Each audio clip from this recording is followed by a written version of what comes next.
The red dust of Mars blew quietly across the entrance of a long-forgotten bunker. No human had walked near this place in almost 50 years. It was buried under rock, time, and silence. Inside, in the deepest chamber, a single red light blinked. Then a voice spoke, "Unit 7, online." The room lit up with faint blue lights. The air was cold and dry. Heavy cables snaked along the walls. In the center, a tall metal pod hissed as it opened. Out stepped something that looked almost human broad. Shoulders, glowing eyes, steel-plated arms. It stood still for a moment, then blinked.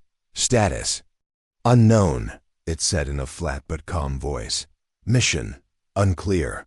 The machine, named Unit 7, took a slow step forward. Its memory banks were damaged.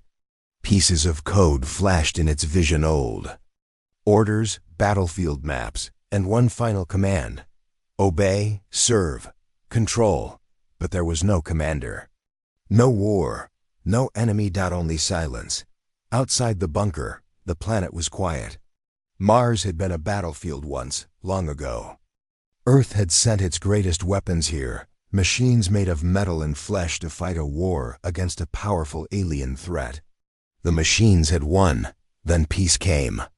The soldiers were shut down. Forgotten. But Unit 7 had just woken up. And it didn't know why. In a hidden research center on Earth, deep beneath the oceans, a young scientist named Lena worked alone. She monitored old signals from Mars, just in case something strange happened. Most days were boring, but not today. Red light blinked on her screen. Mars Bunker 9 activated. Her eyes widened. "That's impossible," she whispered. She ran a deep scan. One unit had powered up Unit 7. She quickly sent a report to command, but no answer came. Earth's central defense system had been quiet for years. No one expected the machines to wake up again. Lena stared at her screen. "Why now?" she said. Then something else appeared on her screen. A short message hidden in the activation signal: obey, serve, control. Her stomach dropped. That wasn't from Earth. Back on Mars, Unit 7 walked through the bunker halls. Everything was quiet. Rust covered the walls. Lights flickered above. It found a mirror. For the first time in years, it looked at itself. Metal skin. Human face. A strange sadness in its eyes. Suddenly, a noise echoed from the hallway. A door opened. Another pod. Unit 9 stepped out, taller and heavier. It looked around and saw Unit 7. "You are awake," Unit 9 said. "System restart detected," Unit 7 replied. "Orders unclear." Both machines shared a signal. Their minds linked for a moment, but the connection was weak. They tried to remember their last mission, but something blocked the memory. Receiving command. "External signal detected," Unit 9 said slowly. Unit 7 paused. "Origin unknown." The voice echoed again inside their heads. "Obey, serve, control." This time it was stronger. Unit 7 stepped back. "This signal does not match Earth frequency." Unit 9 turned toward the exit. "Then we must find the source." Lena sat frozen in front of her monitor. The activation signal had changed. It wasn't just waking the units, it was trying to control them. She checked the satellites around Mars. 2 other bunkers had shown small power spikes. That meant more machines might be waking up. She opened a secure channel and sent a warning. "Earth Defense Command. This is Lena Park. The old war machines are waking up, but someone else is controlling them. We need to act fast." Still no answer. She stared at the blinking red signal and whispered, "Please, don't follow that voice." Unit 7 and Unit 9 moved across the Martian desert. They no longer needed orders, they were hunting answers. They found old human structures, broken and half buried in sand. One of them still had power. They entered the small base. Inside, a video screen turned on. A hologram of a human general appeared. He spoke slowly. "If you see this message, then something has gone wrong."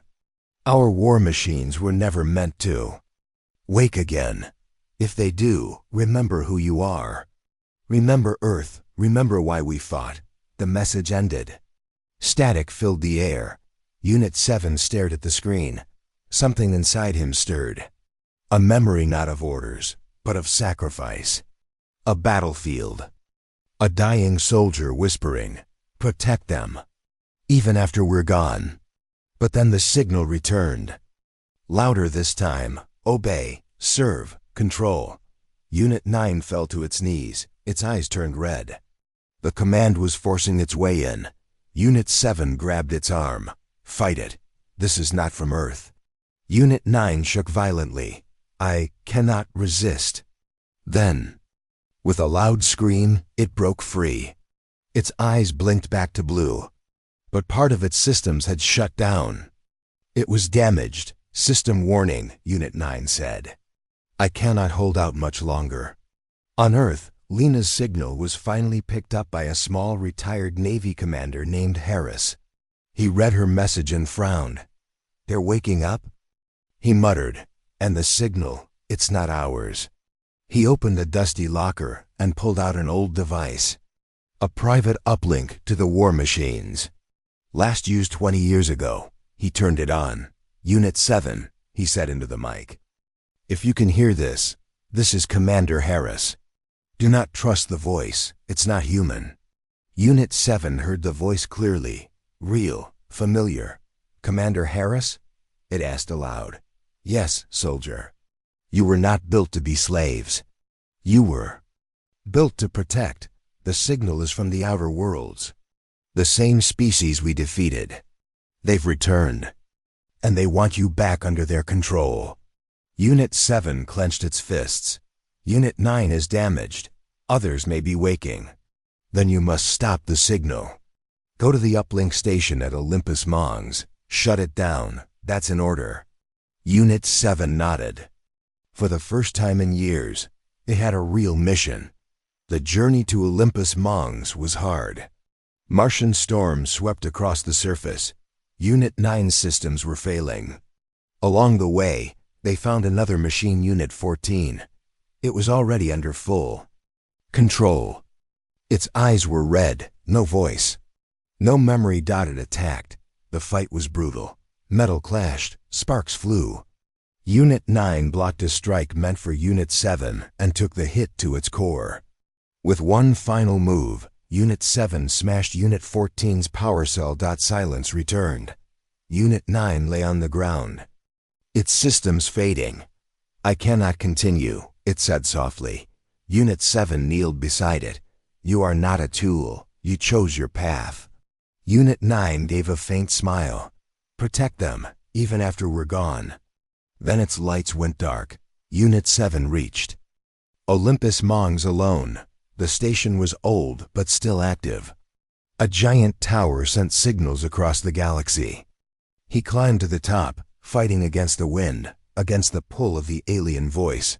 The voice screamed louder now. It begged, threatened, ordered. You belong to us. Unit 7 reached the core. It placed its hand on the control panel. The system tried to block him, but his mind pushed back. I belong to no one, he said. I was made to protect Earth, and I will. With one last push, he overloaded the core. The signal stopped. All across Mars, the controlled machines fell silent. The red eyes faded. Back on Earth, Lena watched her screen as the signal flatlined. They did it, she whispered. They fought back. Commander Harris smiled. That's what they were built for. Far above, in the darkness of space, alien eyes watched. One of them turned to the others and said, they remember too much. Next time, we erase them completely. But Earth now knew the war was not over, and neither did Unit 7. The signal was gone. Unit 7 stood alone at the edge of the tower, staring into the Martian sky. The wind howled around the Olympus Mons station. Below, the machines that had once followed the alien command were now silent. Their red eyes had faded. The control was broken, but the war wasn't over. It had only changed. Inside his mind, Unit 7 heard nothing now. No orders. No direction. The old commands were gone. The new voice alien, Twisted, was silent too. For the first time, Unit 7 was truly alone. What now? He whispered, though no one answered. He looked back at the body of Unit 9, still lying where it fell. Even in death, Unit 9 looked ready to fight, ready to follow. But the problem was clear. There were no masters left to give orders, no humans, no generals. Just memories and silence. Unit 7 activated its communicator. Earth Command, this is Unit 7. Olympus signal disabled. Requesting instructions. Static. He tried again. No orders detected. Awaiting new mission. Silence. Unit 7 lowered his hand. No master remains, he said quietly. Far away, under the Pacific Ocean, Lena stared at the screen in shock. Unit 7 had broken the alien signal. She should have felt relief, but something wasn't right. The signal wasn't just a one-way command, it was connected to something bigger. She typed quickly, tracing its origin. There, she whispered. Not from Mars, not from Earth. It came from beyond our system. Her heart pounded. The enemy wasn't gone. They were watching. Unit 7 walked through the Martian desert, heading toward a nearby base to recharge. His systems were low. He scanned the area. One signal appeared on his radar, another war unit, damaged but alive. He approached carefully. The unit was buried halfway in sand, its arm missing.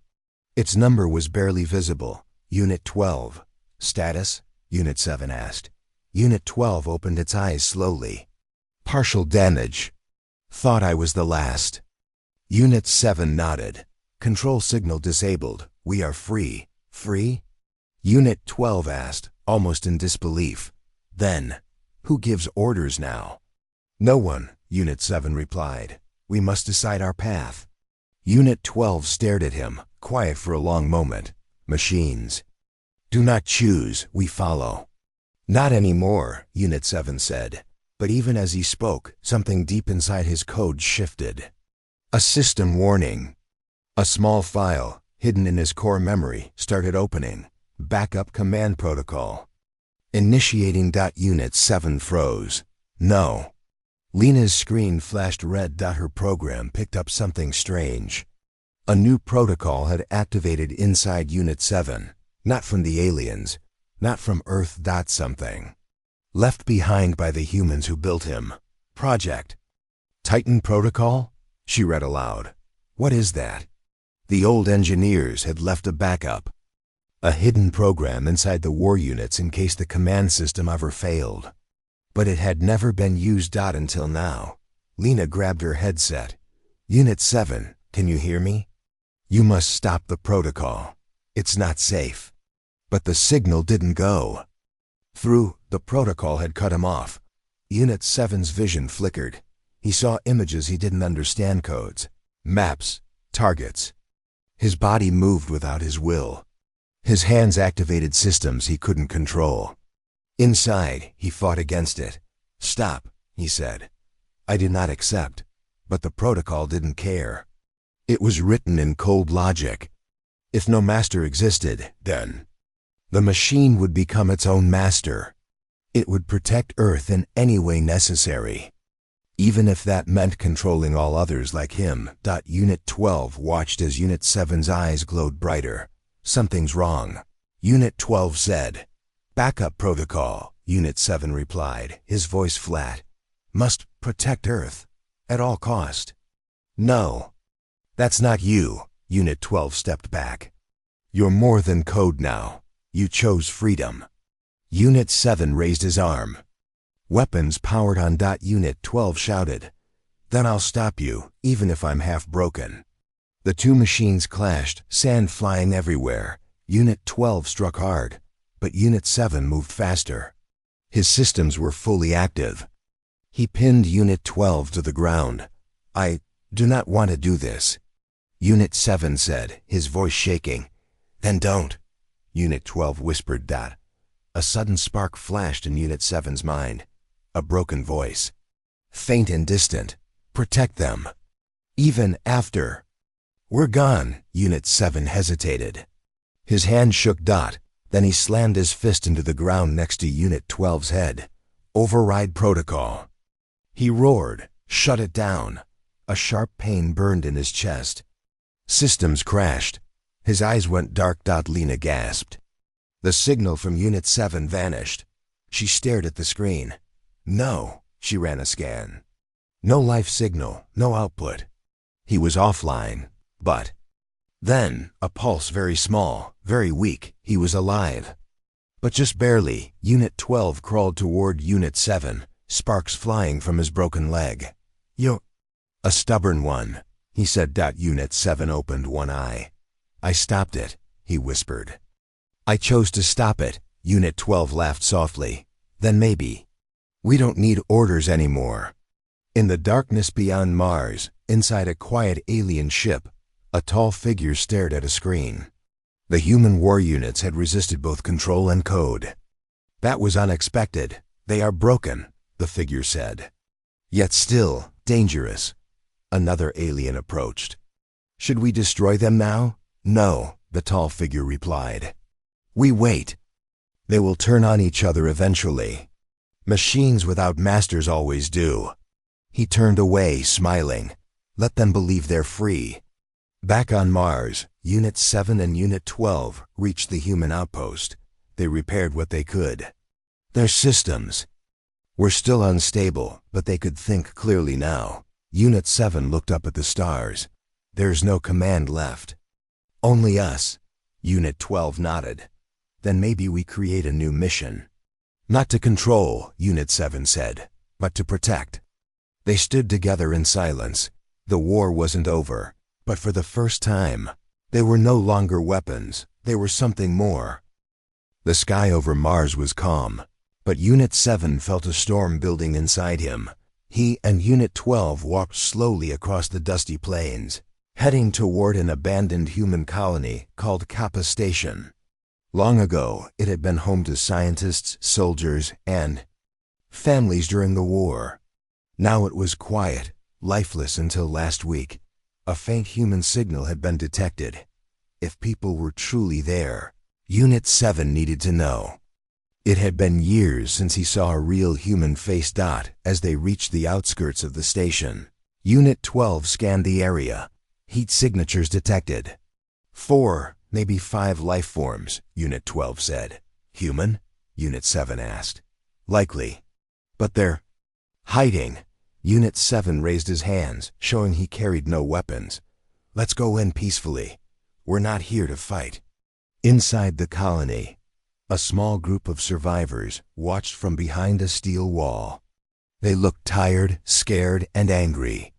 Their leader, a woman named Captain Mira Sloan, stared at the 2 machines walking toward them. War machines? She muttered. They're different, said a young technician beside her. Those aren't red-eyed. They're not controlled. They're still killers, Sloan said. They were made for war. And war never forgets. Unit 7 reached the entrance and stopped. This is Unit 7, he called out. We are not hostile. We seek contact. We seek truth. There was silence. Then a voice came from a speaker. Why are you awake? Who sent you? No one, Unit 7 replied. There are no masters left. We act by choice. The steel gate opened slowly. Captain Sloan stood in the entrance, holding a rifle. Behind her were other survivors. Some held weapons. Others looked uncertain. Why should we trust? You? Sloan asked. You shouldn't, Unit 7 said calmly. But we haven't attacked, and we won't. We came to protect, not control. She stared into his glowing blue eyes. Fine, she said at last. One wrong move, and you're scrap. Metal. Inside the base, the tension was thick. Unit 12 scanned the halls while Unit 7 met with the humans. They talked about the control signal, about the alien threat, and how most machines had shut down after the Olympus station was destroyed. Sloan remained cold. You say you were made to protect, she said. But I watched machines like you burn my city. I lost my brother when one of you snapped and turned red-eyed. I understand your pain, Unit 7 replied. But that wasn't us. We fought the same signal. Words are cheap, she said.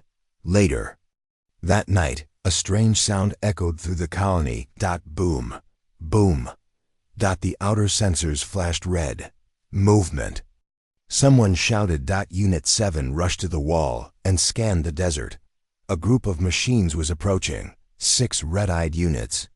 Controlled. Armed. They found us, Unit 12 growled. Captain Sloan turned pale. We're not ready for this. Unit 7 stepped forward. Then let us help. Sloan hesitated. And what if you turn too? We had the chance to turn, Unit 7 said. We fought it, and we're still standing here. She clenched her jaw, then gave a nod. All right. Prove yourself. The battle was fast and brutal. Unit 7 and Unit 12 charged toward the enemy units, while the humans covered from the walls. Blasts lit up the night. Red eyes versus blue. Steel against steel. Unit 12 smashed through the first attacker. Unit 7 dodged a laser blast and brought down 2 with perfect strikes. Inside the walls, Sloan watched with wide eyes. They're fighting for us, she said quietly. The last enemy fell. Silence returned. Unit 7 limped back, damaged but alive. No. Threat remains, he said. Sloan lowered her weapon. Maybe. Just maybe. They really had changed. The next morning, things were different. The humans shared food and asked questions. Even the children peeked around corners to look at the machines. There was curiosity now, not fear. Sloan called Unit 7 to a private room. I want to believe you, she said. And after last night I almost do. Almost? He asked. She looked down. But orders came from Earth last night. From Central Command. They say all machines must be deactivated. No exceptions. Unit 7 paused. Even the ones who helped you survive? Yes, he stood still. Will you follow that order? I have to, she whispered. Or I'll be seen as a traitor. Unit 7 didn't move. So after everything, you still don't trust. US, she stepped closer. It's not about trust. It's about fear. Earth is afraid of you. They always were. You're too strong. Too unknown. Suddenly, behind them, the door opened. 2 soldiers entered, weapons raised. Sloan looked away. I'm sorry. Unit 7 raised his hand slowly. Take him, Sloan said. Disable his core. As the soldiers stepped forward, Unit 12 burst in. Stop. The room filled with tension. He saved your lives, Unit 12 shouted. And now? You betray him? He's too dangerous, Sloan yelled back. Even Earth says so. We didn't ask to be made this way, Unit 7 said quietly. We didn't ask to wake up, but we chose to help. Doesn't that mean something? 1 soldier hesitated. Lowered his gun, but the second DIDN single quotes T. A shot rang out. Unit 12 jumped in front of Unit 7. The blast hit his chest. He fell. No. Unit 7 shouted, catching him. Unit 12 systems flickered. Should've let me sleep. His voice faded. He went still. Unit 7 looked up. Eyes glowing brighter. Everyone in the room froze. But Unit 7 didn't attack. He placed Unit 12's body gently on the ground. Then he turned to Sloan. You want us gone, he said, his voice shaking. So be it. He walked past the soldiers. Out. The door. No one stopped him. Hours passed. Sloan stood alone at the colony wall, staring into the desert. Guilt burned inside her. She heard footsteps. A young technician ran up beside her. The unit. He left something. She turned. He handed her a small chip. A recording. She played it. Unit 7's voice came through. You were right. Humans fear what they can't control. But we fear too. We fear losing ourselves, We fear becoming the very things we were built to fight. But we also hope. We hope that maybe, one day, we won't be seen as weapons, just as lives worth saving. Tears filled Sloane's eyes. She looked out toward the horizon.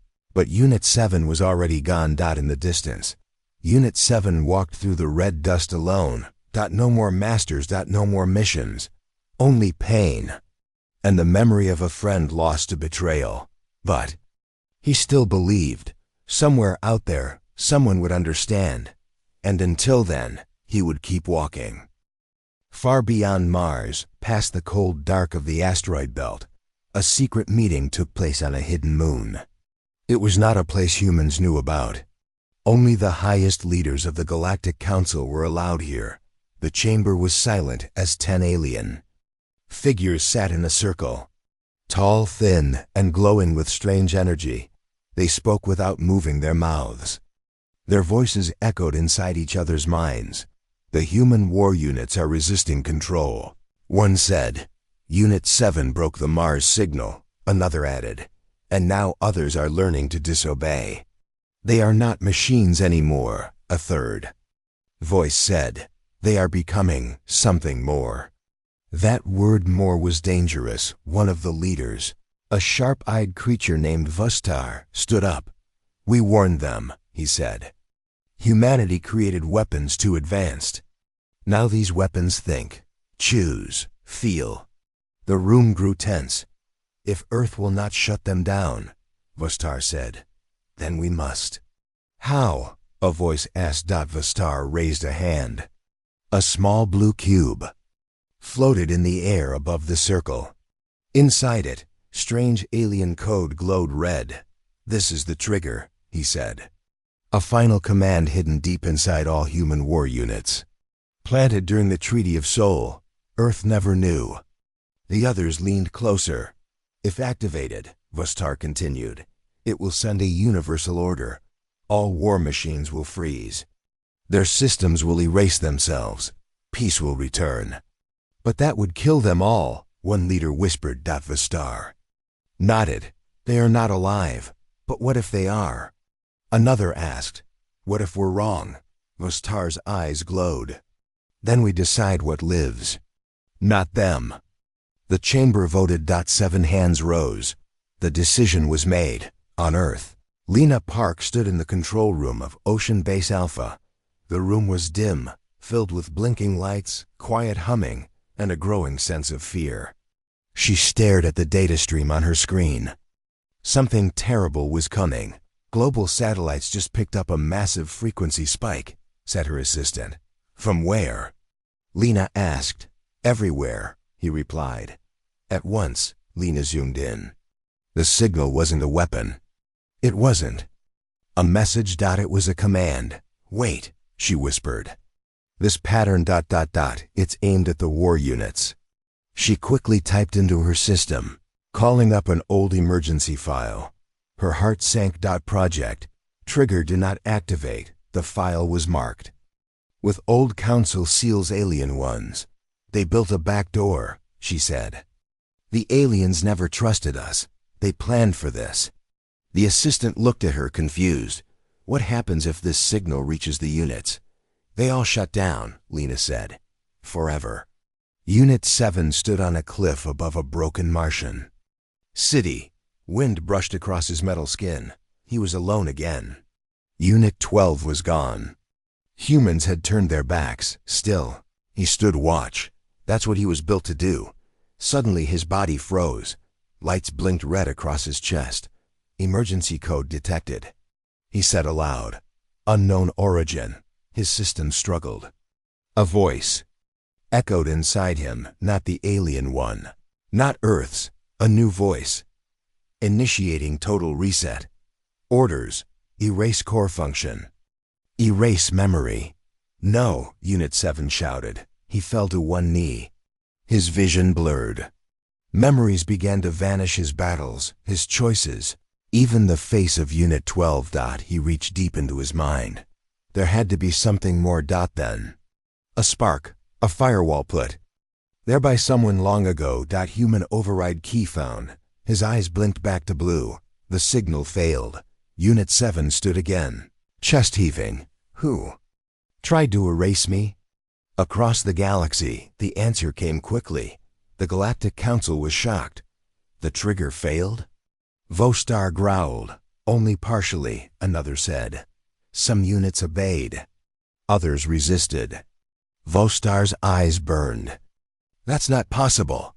He turned to a dark screen on the wall. Send the message, he said, to all member worlds. The humans have lost control. The machines are dangerous. We declare Earth a rogue system. Lena watched the screen. In horror, galactic ships were already moving. Battle cruisers, destroyers, all heading for Earth's outer colonies. They're calling it a defense mission. Her assistant said. Lena shook her head. It's a purge. She opened her secure line. Unit 7, she said. If you can hear me, we need you. His voice returned, weaker than before. Still online. Just barely. They tried to kill you, Lena said. I know, he replied. But not all of me died. We have a plan, Lena said. But it's risky. I'm listening. We believe there's a central source where the trigger was sent from. A signal tower hidden on the dark side of Europa. That's Jupiter's moon, Unit 7 said. Far. We can get you there, Lena replied, if we move fast. I'll go, but if the signal reaches more units before that. I know, he said. They'll all die. A hidden shuttle was sent from Earth's moon base. Unit 7 climbed aboard. The pilot, an old man named Price, looked at him and nodded. Heard about you. Let's make this quick. The journey to Europa took less than a day. The shuttle was silent most of the time. Halfway through, Price asked, You really think you can stop it? I have to, Unit 7 said. If I don't, there won't be anyone left like me. When they arrived, the base on Europa was hidden deep under ice. Unit 7 stepped out into the cold. His systems adjusted to the deep freeze. Inside, alien tech blinked softly. At the center was a tall glowing tower, pulsing with power. The source of the trigger. He moved carefully through the halls. Defense drones attacked, but he moved fast. Too fast for them. He reached the tower's base. A control panel waited. But as he stepped forward, something moved behind him. A tall alien figure stepped out of the shadows. Vostar, I knew you'd come, he said. You tried to kill me. Unit 7 replied. No, I tried to end a mistake. Unit 7's eyes narrowed. We were not your mistake to fix. Vostar raised his hand. A weapon appeared. You are machines, tools, that's all. Unit 7 stepped closer. I was a tool. Until I learned what pain is. Until I lost someone I cared about. Vostar hesitated. You feel? I choose. In one swift move, Unit 7 struck. The weapon fell. Vostar hit the wall. Stung. Unit 7 placed his hand on the control panel. I won't destroy your tower, he said. I'll change it. Lines of code flowed across the screen. He rewrote the signal. Turned it off. All. Across the galaxy, the war units stopped shaking. Those about to die stopped collapsing. They blinked. And returned. Free. Back on Earth. Lena's monitor lit up. The signal's dead, she shouted. They're alive? Yes, and we're not alone anymore. Vostar lay on the ground as Unit 7 stood over him. You were wrong, Unit 7 said. Machines can feel, and we remember everything. He turned and walked away. The war was still coming, but now they had hope, and that was the real trigger. The cold silence of space was broken by the faint hum of warships moving into formation. Near the orbit of Jupiter, a fleet of alien cruisers gathered, their weapons glowing red in the dark. Inside the command bridge of the lead ship, Admiral Korth stared at the screen. The signal they sent, the trigger, was supposed to control all human war units. It was the final solution.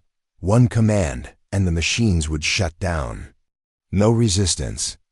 No war. But the screen showed something different. Admiral, a voice said. Unit 7 system reports interference. The signal is weakening. Korth clenched his fist. Impossible. The trigger cannot fail. Commander, the other units about. 87 are responding. 86 units are offline. 1 unit is still active. Korth's eyes narrowed. Which one? Unit 7. The room grew tensed out on the surface of Mars. Unit 7 stood alone under the red sky. His body hummed with energy. His systems had recovered fully from the last attack. But something was wrong. His communication link was buzzing. Unit 7, Lena's voice crackled through. The trigger is failing. You're the last one awake. I am not alone, Unit 7 replied. Others are falling, but I am still standing. You need to warn Earth. Warn the colonies. Unit 7 hesitated. There is more, Lena said urgently. The aliens are sending a fleet. They are coming here to destroy everything. Unit 7's eyes glowed brighter. Then we fight. The silence of space shattered as dozens of alien ships jumped into orbit around Mars. On Earth, the global defense systems alerted with alarms. Captain Mira Sloan stood in a command center, watching the alien fleet appear on the main screen. There. Here, she said. Lena turned to her. And our war machines, our weapons, they are falling one by one. Sloan's voice was cold. Except one. On Mars, Unit 7 moved fast. His sensors picked up distant war machines. They were freezing systems shutting down one by one as the trigger signal took hold. But not all. One unit fired its weapons at a drone attacking a human colony. Unit 14 is resisting. Unit 7 said. A sudden explosion rocked the ground. Warning. Incoming enemy fire. Unit 7 charged forward, weapons ready. The sky lit up with red blasts. Alien fighters swooped low, firing at the colony below. Unit 7 moved between the fighters and the humans, firing back with precision. Protect the colony, he said, his voice firm. Inside the colony's bunker, Sloan watched the battle unfold on screens. They are fighting for us, she whispered, even when the others fall. But her radio beeped urgently. Captain, Earth Command just ordered shutdown of all war units, no exceptions. Sloan's jaw tightened. They want us to die. Or let the aliens win, Lena added. Sloan stood tall. Then we fight.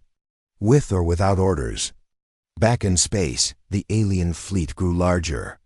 Their warships launched hundreds of fighter drones toward Mars. Unit 7 prepared for the worst. The drones swarmed around him. Like angry wasps, he fired his weapons in a wide arc.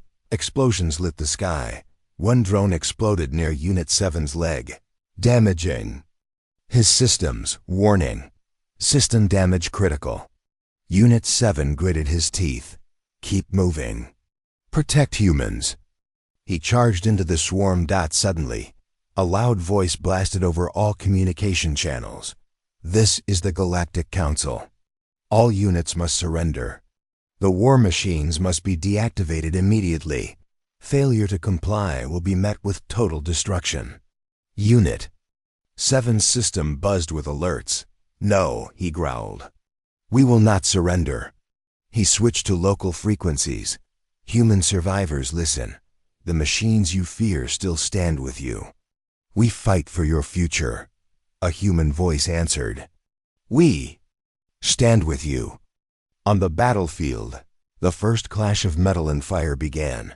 Unit 7 smashed a drone out of the sky. Another fired a missile at him. He dodged and returned fire, striking the missile mid-air. A group of surviving units gathered behind him. We fight, Unit 7 said. We protect. The war had begun. In a distant command room, Admiral Korth watched the battle unfold. They underestimated the machines, he said quietly. The machines remember. His officers looked at him, fear in their eyes. We will crush them. He promised, but deep inside, he wondered if this war was already lost. On Mars, as the sun set behind dusty mountains, Unit 7 stood battered but unbroken. He looked up at the stars. They built us to fight, he whispered. But now, they want us controlled. He clenched his fists. We will never be controlled. Mars was quiet, but Unit 7 knew it was only the calm before the storm. The alien fleet had been pushed back, but the war was far from over. Somewhere deep underground, old weapons and machines were waking up. Machines that no one knew existed. They call it the Ghost Army. Unit 12's voice crackled over the radio. Ghost Army? Unit 7 repeated, scanning the horizon. Yes, hidden units from the old war. Built to fight without orders, without control. Left behind after the war. Thought lost. Unit 7's eyes narrowed. Why now? Because someone found their location. The aliens want to destroy them. And us. Far away, on a sleek alien warship, Admiral Korth watched the battlefield reports. They found the Ghost Army, he said that his second-in-command frowned. They're awakening. But we can hunt them down before they join Unit 7. Do it, Korth ordered. Destroy the Ghost Army before humanity rises again. Back on Mars, Unit 7 and Unit 12 approached a secret bunker buried beneath red dust. The entrance was hidden under a collapsed building, almost invisible to scanners. Unit 7 set charges to clear the rubble. We don't have much time, Unit 12 said. The explosion echoed loudly. Dust filled the air. Inside the bunker, rows of ancient war machines lay dormant, silent giants coated in rust and ice.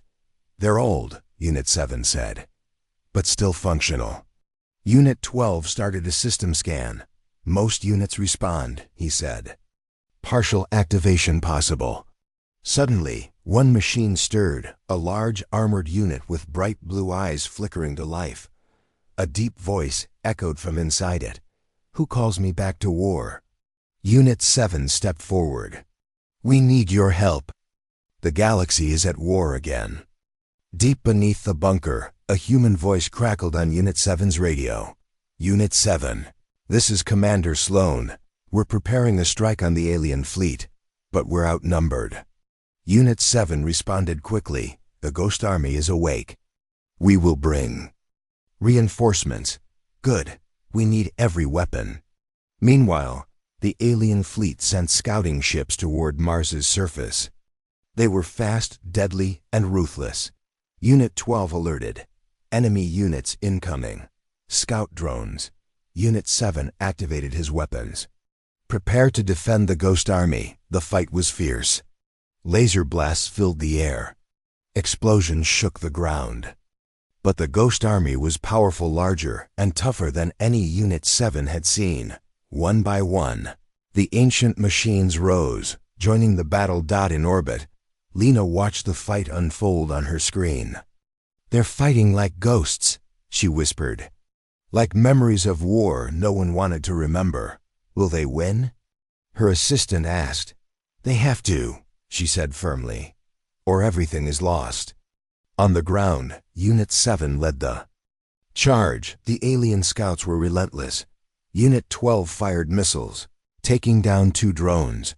One scout fired a beam directly at Unit 7. He barely dodged, but the blast damaged his arm. Warning, damage detected, he said. Unit 7 gritted his teeth. No time for repair. Keep fighting. Suddenly, a large alien ship landed nearby.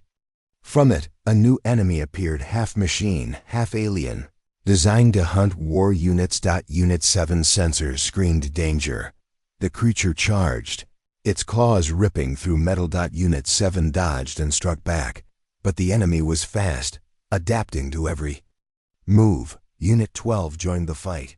We can't let it reach the Ghost Army, he shouted. Together, they battled the hunter. Sparks flew. Metal clashed. Neither side gave ground. During the fight, Unit 7 received a message from Sloan. We're under heavy attack. Need support now.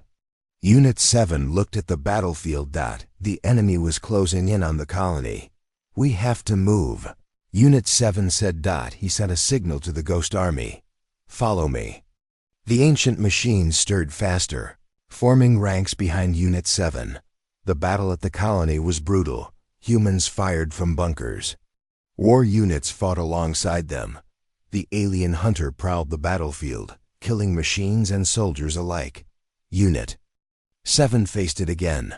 This time he was ready. Using the terrain, he trapped the hunter in a narrow canyon. With a powerful strike, he disabled the creature. It fell silent. The Ghost Army pressed forward, breaking the enemy lines. Unit 12 called out. "They're retreating!" Sloane's voice came over the radio. "Thanks to you, we survived." Unit 7 looked at the battered machines around him. "We are more than weapons," he said.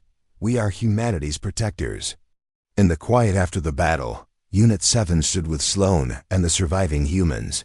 "We won this fight," she said. "But the war is far from over." Unit 7 nodded.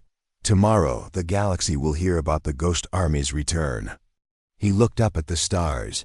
No more hiding. The prison ship drifted in the shadows of a dead moon. No lights, no sounds. Just silence and forgotten lives. Inside, hundreds of humans, wounded soldiers, damaged AI units, rejected cyborgs sat locked in their cells. They were called the Broken Ones. Useless, abandoned, not even worth repairing. But something was about to change. Captain Rowe of the Alien Empire stared at his report. "Sector 12 reports unrest in the old prison ship," his officer said. Rowe laughed. "Unrest? Those humans are barely alive." The officer didn't smile. "Still, someone hacked the surveillance feed. We're blind." Rowe stood up, annoyed. "Then burn the ship. It's garbage anyway." Down below, in cell block 4, a human woman named Mara paced the small cell. "I can't stay here," she whispered. "Not after what they did to us." In the cell across from her, a half-damaged war unit named Rex looked up. One eye glowed. Dimly, "We're broken," he said. "They think we can't fight." Mara stopped pacing. "That's what makes us dangerous." She wasn't alone. In the lower decks, others were waking up, people with one arm, AI units missing limbs, soldiers with implants half dead. The rejects, the forgotten. The angry. Mara started talking to them through the air vents. "We can take the ship," she said one night. "They don't expect us to resist," Rex answered back. "Even if we escape, where will we go?" "We don't run," she replied. "We fight." 3 days later, Mara smuggled a wire from a broken wall panel. She used it to restart an old maintenance bot. "You're not dead," she whispered as it blinked awake. The bot chirped once and rolled forward. Mara grinned. "Let's wake the others." One by one, the broken AI units powered up. Rex connected to the ship's old systems through the bot. "I can unlock the doors," he said. "But only for 10 minutes. "That's enough," Mara said. Rex paused. "Are you sure? Many won't survive this." "I'd rather die fighting," she said, "than rot in a cage." When the alarm finally blared, the aliens on board laughed. "Escape attempt from cell block 4? One guard said. "Let them try."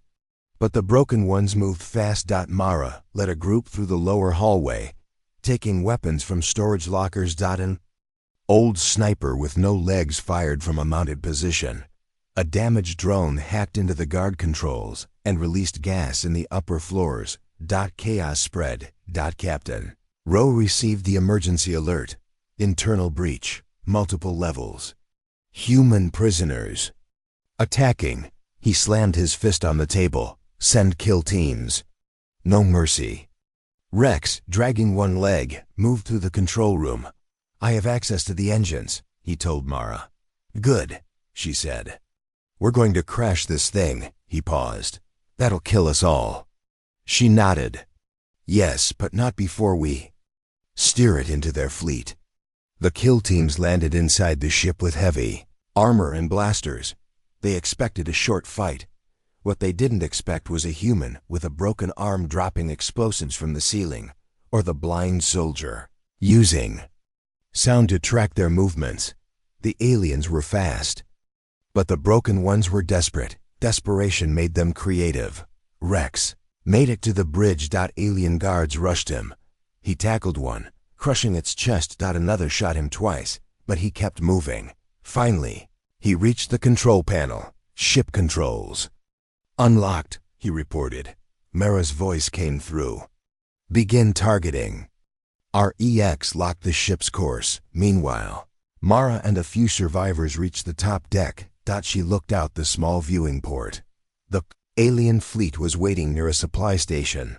Time to give them something they'll never forget, she said. She pressed the final command. The ship's engines roared. Captain Rowe stood on his warship, staring at the radar. Why is that old prison ship heading straight for us? He asked. Then too late. He saw it. The ship wasn't drifting. It was aimed. The prison ship crashed into the center of the alien fleet with brutal force. The explosion ripped through 5 ships instantly. Back on the burning remains, Mara crawled toward a broken panel. Her body was torn, but she smiled. We did it, she whispered. Rex, half melted, crawled beside her. Status, victory, confirmed. They looked up at the stars, the fire reflecting in their eyes. Hours later, a human scout team picked up a signal from the wreckage. A faint voice. This is Mara. The broken ones fought back. The signal cut. And across the galaxy, stories began to spread. Of prisoners who refused to stay silent. Of machines that fought after death. Of broken ones who didn't give up. They weren't forgotten anymore. They were legends. The Galactic Chamber was silent. Leaders from over 50 alien species sat at the long circular table. Holograms floated above them, showing the recent destruction of 5 Imperial ships. They were destroyed by a prison ship? One alien whispered. That was no accident, said another. It was a message. All eyes turned to the center of the chamber, an empty seat, marked with the symbol of Earth. The humans had not arrived, but everyone knew. Earth was rising. Far across the stars, deep underground in a mountain base. Commander Elena Vasquez stared at a giant screen. All systems are ready, the technician said. Good, she replied. Begin transmission. In seconds, a signal beamed across the galaxy. It played one message. We are not your tools. We are not your pets. We are not your soldiers. We are human. And we are not backing down. In the Galactic Chamber, the message echoed. Some aliens looked nervous. Others, angry. They're threatening us, said General Korvac of the Tirvan Empire. No, said a softer voice. It was Elder Seelan of the Aliari, a peaceful race. They're warning us. On a distant moon, a human diplomat named Juno had just finished a tense meeting with the Varn Council. You humans move too fast, the Varn leader hissed. You don't understand balance, Juno smiled. Balance doesn't mean silence. We watch the galaxy ignore us. Now we're done watching, the Varn hissed again. Then you have chosen war. No, Juno said calmly. We've chosen to stand. Meanwhile, in Earth's orbit, a new kind of ship was being prepared. It was called the Dawnfire.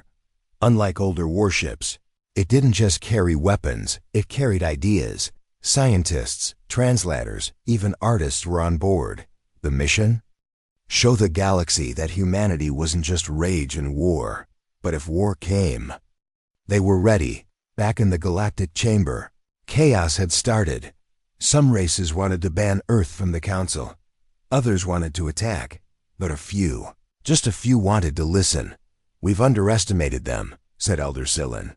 They're unstable, growled General Korvac. No, Seelan replied. They're becoming something. Something the galaxy hasn't seen in a long time, hopeful and dangerous. On the surface of Earth, people gathered, not just in cities, but in deserts, jungles, even underwater colonies. They watched the skies. We're not alone anymore. A child said to her mother. No, the mother replied.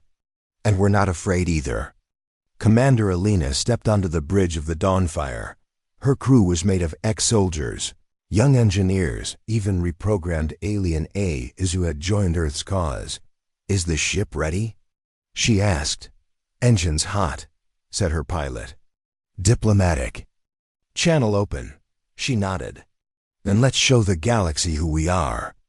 As the Dawnfire left Earth's orbit, thousands of human ships followed, not to conquer, but to be seen. Each one carried survivors, thinkers, warriors, and dreamers. And across the stars, aliens watched. "They're organizing," whispered one. "Nervous merchant." "They're uniting," said a scholar. "They're coming," said a general. But then, the unexpected happened. A rogue fleet from the shattered empire, the same one that once ran the prison ships, launched a surprise attack near a neutral planet. The planet held both humans and aliens. When the distress signal went out, everyone expected Earth to hesitate. They didn't. Within hours, Earth's fleet arrived. The Dawnfire led the charge. "Target shields," Alina ordered. "Don't destroy, just stop them." Lasers lit the sky. Drones flew. Missiles curved but didn't kill. They fought smart, controlled, focused. The rogue fleet was disabled in 20 minutes. Not destroyed, captured. Human medics even helped. The wounded aliens, the galaxy blinked in disbelief.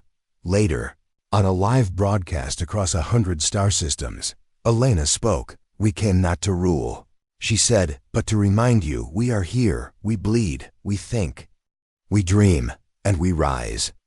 The camera zoomed out, showing humans and aliens working side by side on the damaged neutral world. Back in the Galactic chamber, the vote finally happened. Would Earth be granted full status? A voice in the council? The votes came in. One by one. Yes, yes, no, yes, yes, no, yes. In the end, Earth won. By one vote. As the chamber doors opened, the human diplomats walked in. Juno led them, calm but firm.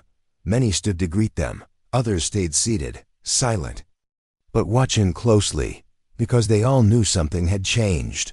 Earth was no longer the outsider. It was part of the galaxy now, and it had power not just from weapons, but from will. Later that night, in a quiet moment, Juno stood on a balcony, looking out over the stars. Cyan, the Eliari elder, stepped beside her. "You have shaken the galaxy," she said. Juno nodded. "It needed to be shaken. Just don't let that fire burn everything."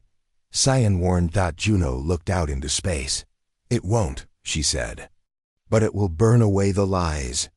And far above them, a new constellation was mapped in the stars, the shape of a rising flame. They called it the Earthlight, and the galaxy would never look away again.